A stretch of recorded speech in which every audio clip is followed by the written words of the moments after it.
Në mjedistë e bazilikës së Zojës së Këshillit të Mirë në Shkodër u promovua numri më i fundit të revistës Art dhe Trashëgimi, kushtuar trashëgimisë katolike të Shqipërisë, një botim dygjuhësh shqip-anglisht që sjell bashkë kërkimin shkencor dëshminë shpirtërore të trashëgiminë e gjatë të katolicizmit shqiptar, një trashëgimi që nuk i përket vetëm së shkuarës, por vazhdon të jetojë, të dëshmojë të përcjellet edhe sot, një vëllimishtri në 220 faqe. Është vigjilja e Zojës së Mirë në qiell. Jena të pranishëm në shtëpinë e Zojës, edhe prezentojmë në Shkodër për herë të parë këtë revistë që jo rastësisht në kopertinën e saj është vendosur edhe Zoja e Këshillit Mirë, edhe jo rastësisht është vendosur thamë sepse pikërisht edhe drejtoresha ka dashur që të kenë se ky vit përkon me 130 vitorin e shpalljes së Zojës së Këshillit Mirë si pajtore e Shqipërisë, ka dashur pikërisht për t'ia kushtuar këtë numër të veçantë kishës katolike e trashëgimisë saj në Shqipëri. Nëse si shqiptar kena dëshirë me gjithë gjurmë që na lidhin me perëndimin me Evropën, sigurisht ka arkeologjia, ka historia në absolute, por besoj se arti është një prej atyre që ne na lidh me Evropën, e sidomos afresko i Zojës së Këshillit Mirë, që realisht nuk është studiuar sa duhet, as nga historia e artit, tu kanë edhe profesorat e historisë së artit, nuk ka studiuar sa duhet, sepse besoj që nëpërmjet artit, nëpërmjet kësaj authentia fresko, unë besoj se do gjejmë një lidhje të ngushtë mes Shqipërisë edhe Evropës, në mënyrë veçantë mes Italisë. I takimi i sotëm na fton të ndalemi përpara një fjalë shumë të rëndësishme, që është kujtesa. Ne dimi që Kisha Katolike një mirë vlerën e kësaj kujtese.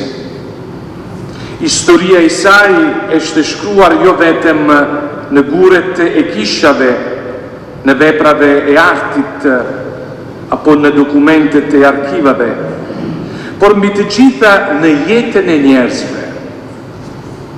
Është shkruar në besnikërinë e familjeve të krishtera, në shërbimin e meshtarëve dhe rregulltarëve, në dëshminë e martirëve tanë dhe në fenë e një populli, edhe kur ju kërkua të arronte Zotin.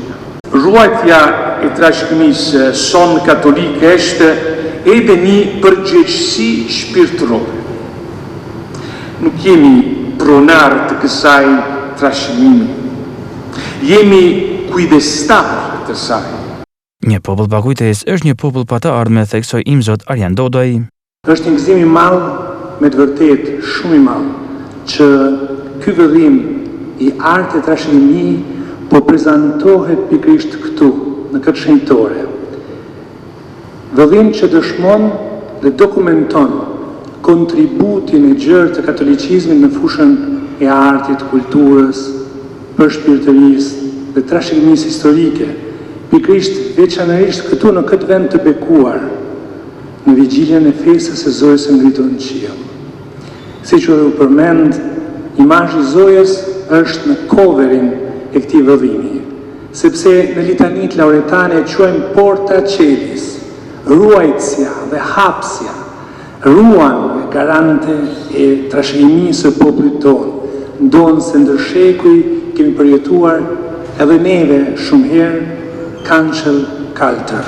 Dhe sot si kombë e si popull kemi nevojë më shumë se kur të mbajmë të gjallë këtë kujtesë, sepse sikur na kujtonte Shëngjën Palityt, një popull pa kujtesë është një popull pa të ardhme. Është ajo që po përjetojmë. Po harrojmë e po ribim në të njëjtat gabime, por në mënyrë akoma më dramatike. Botimi është rezultati i punës dhe kontribut të rreth 40 studiuesve dhe intelektualëve nga Shqipëria, Kosova, diaspora shqiptare si dhe nga qendrat të ndryshme akademike europiane. Në faqet e tij trajtohen temat e shumta që lidhen me trashëgiminë katolike, ndërto arti sakral, letërsia e vjetër shqipe, figurat e shenjta dhe roli urdhrave monastik, veçanërisht i franciskanëve dhe dominikanëve.